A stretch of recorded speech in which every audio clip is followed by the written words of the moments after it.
Hello friends, आज हम करेंगे क्लास 9 एनसीईआरटी मैथ के चैप्टर 8 जो कि है क्वाड्रिलेटरल की थ्योरम 8.4 को। अपनी लास्ट वीडियो में हमने थ्योरम 8.3 को कंप्लीट कर लिया था और अगर किसी ने उसको नहीं देखा तो उसका लिंक हमने डिस्क्रिप्शन बॉक्स में डाला हुआ है, आप उसे देख सकते हैं। तो करते हैं शुरू 8.4। तो क्या है theorem 8.4? In a parallelogram opposite angles are equal. तो स्टेटमेंट ये है कि हमें एक पैरेललोग्राम दी हुई है और मुझे ये प्रूव करके दिखाना है कि जो उसके अपोजिट एंगल होंगे वो क्या होंगे, इक्वल होंगे। तो मतलब मैंने क्या किया, सबसे पहले ए बी सी डी एक पैरेललोग्राम बना ली, ठीक है, क्योंकि वो हमें क्वेश्चंस में दिया हुआ और प्रूव करना था अपोजिट एंगल्स। और अपोजिट एंगल्स कौन से होंगे? एक तो ये दोनों अपोजिट होंगे ए एंड सी और दूसरे होंगे बी एंड डी, ठीक है। तो दो और एक होंगे हमारे ये वाले, ठीक है। तो मुझे क्या करना है, मुझे इन दोनों को अपोजिट दिखाना है, मतलब प्रूव करना है। तो हम क्या करेंगे, सबसे पहले हमने लिख लिया given A B C D is a parallelogram, तो जिसकी वजह से implies A B parallel to D C and A D parallel to C B. तो ये होगा, तो ये हमने लिख लिया क्योंकि ये गिवन है।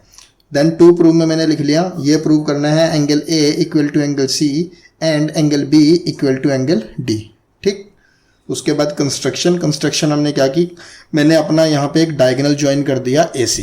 तो मैं यहाँ क्या करूँगा, इसका ज्वाइन करने का पर्पस मेरा ये है कि मैं इसकी हेल्प से, जैसे कि हमने अपनी थ्योरम फर्स्ट में भी किया था, अगर आपको याद हो, जो कि हमारी कॉन्ग्रुएंट ट्रायंगल 2 प्रूव करके दिखानी थी, कि हमने ये दिखाया था कि ये वाला एंगल और ये वाला एंगल आपस में इक्वल होते हैं और ये एंगल आपस में क्या होते हैं, इक्वल होते हैं। तो यहाँ पे भी कुछ मैं ऐसा ही काम करूँगा कि इन दोनों एंगल्स को इक्वल दिखाऊंगा, फिर राइट को लेफ्ट साइड में, लेफ्ट मतलब ये आपस में ऐड कर दूंगा और ये आपस में ऐड कर दूंगा। तो अगर ये दोनों और ये दोनों आपस में इक्वल है तो इनका जो सम है वो भी आपस में क्या होगा, इक्वल। और सम क्या बना रहा होगा, एंगल ए और इधर एंगल सी को। तो मैं इनके नाम भी दे देता हूँ यहाँ पे। इसका मैंने एंगल 1 नाम कर दे दिया, इसका 2, इसका एंगल 3 दे दिया और ये एंगल मैंने 4 कर दिया, ठीक है। तो अब देखो करना क्या है इस क्वेश्चन में।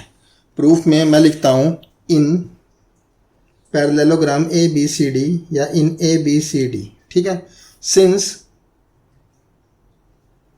ए बी पैरेलल टू, ये रही ए बी पैरेलल टू किसके है, सी डी या डी सी के।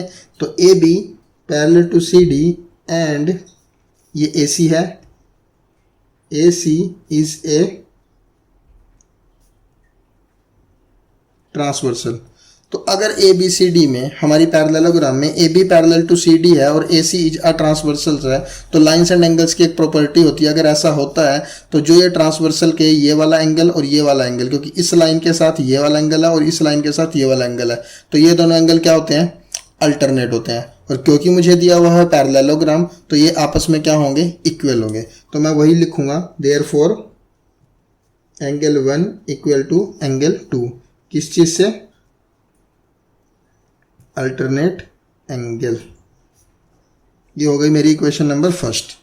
सेम चीज एंड ये मैंने इस दोनों लाइंस के लिए किया तो ये दोनों दिखा दिए। अब मैं इन दोनों लाइंस के लिए करूंगा एंड सिंस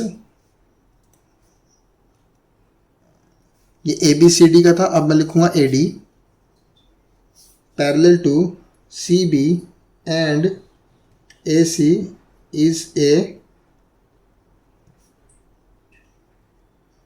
ट्रांसवर्सल।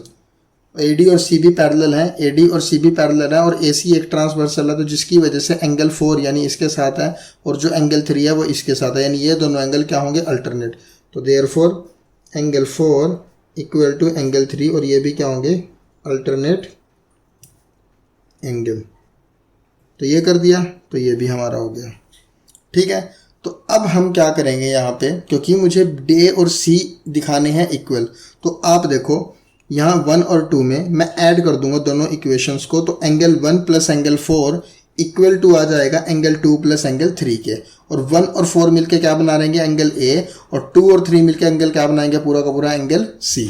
तो बस लिख दो एडिंग 1 एंड 2, तो क्या बनेगा, एंगल 1 प्लस एंगल 4 हो जाएगा। ये angle 1 plus angle 4 equal to angle 2 plus angle 3, और 1 और 4 मिलके क्या बना रहे हैं, ये दोनों बना रहे हैं एंगल C, और 2 और 3 सॉरी 1 और 4 मिलके एंगल A और 2 और 3 एंगल मिलके क्या बना रहे हैं बच्चों, C। तो आ गया मेरा यहाँ पे A और C इक्वल। तो यही देखो हमें दिखाना था अपोजिट एंगल्स इक्वल। तो जैसे हमने ये दिखाया वैसे ही हम डी और बी को भी दिखा सकते हैं। उसके लिए क्या करना पड़ेगा, यहाँ पे एक टेंजेंट एक ट्रांसवर्सल ड्रॉ करनी पड़ेगी, मतलब इसका डायगोनल ड्रॉ करना पड़ेगा। तो डायगोनल जब आप बना दोगे तो वही चीज़, इन दोनों लाइन पैरेलल है, वो एक ट्रांसवर्सल हो जाएगी। तो जिसकी वजह से ये वाला एंगल जो इधर वाला होगा और जो इसके इधर वाला होगा वो इक्वल होंगे, अल्टरनेट एंगल। तो सेम दूसरी के लिए इधर वाला एंगल और इधर वाला एंगल वो भी इक्वल होंगे, अल्टरनेट एंगल। तो हम कह सकते हैं, और दोनों को फिर ऐड कर देंगे तो हम लिख देंगे कि एंगल बी, यानी एंगल बी इक्वल टू आ गया एंगल डी। हम उस स्टेप को पूरा कर भी सकते हैं, नहीं यहाँ पे अगर मेरा angle A equal to angle C आ जाता है तो मैं सीधा लिख सकता हूँ, सिमिलरली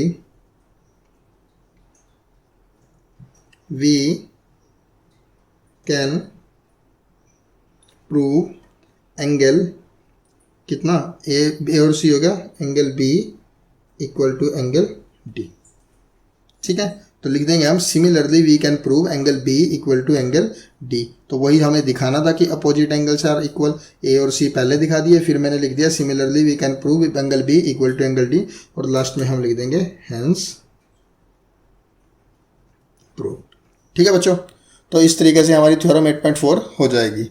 अब अपनी नेक्स्ट वीडियो में हम अपनी आगे की थ्योरम 8.5 को करेंगे, और अब मैं अपनी वीडियो को यहीं पे एंड करता हूँ। Thank you.